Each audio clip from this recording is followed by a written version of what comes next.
On the lonely Atlantic, may the fair winds be with her as rolling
Ladies and gentlemen, you will see taking off before you the Tiger 9 display team. And those who are eagle-eyed will notice that there are in fact only 8 of them at the moment, as their leader, Jeff Milsom, is unfortunately without medical at the moment, and the number 1 slot has been valiantly taken up by Steve Bohill-Smith, who is a former Concorde pilot and long-time member of not only the Tiger 9, but its earlier team, the Diamond 9.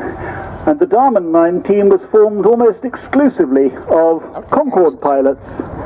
This team has 7, which is still not bad. Sorry, 2 I should say, out of your 8 there.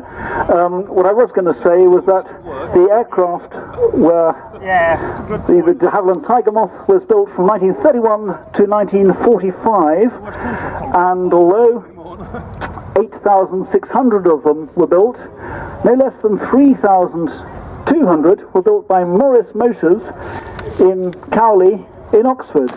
And in fact, all but 2 of the aircraft you see performing today were built by Morris.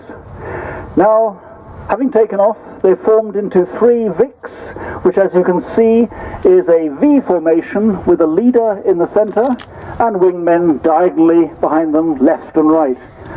The front Vic will be doing 60 knots, the middle one 70, and the last pair 80. So as you can imagine, whilst they come past you in 3 Vics, they're all closing up on one another. And this is deliberate, so they can form into one great big pack and form themselves into what they call box formation. Now there will be several instances here where I will advise you to get your cameras out and to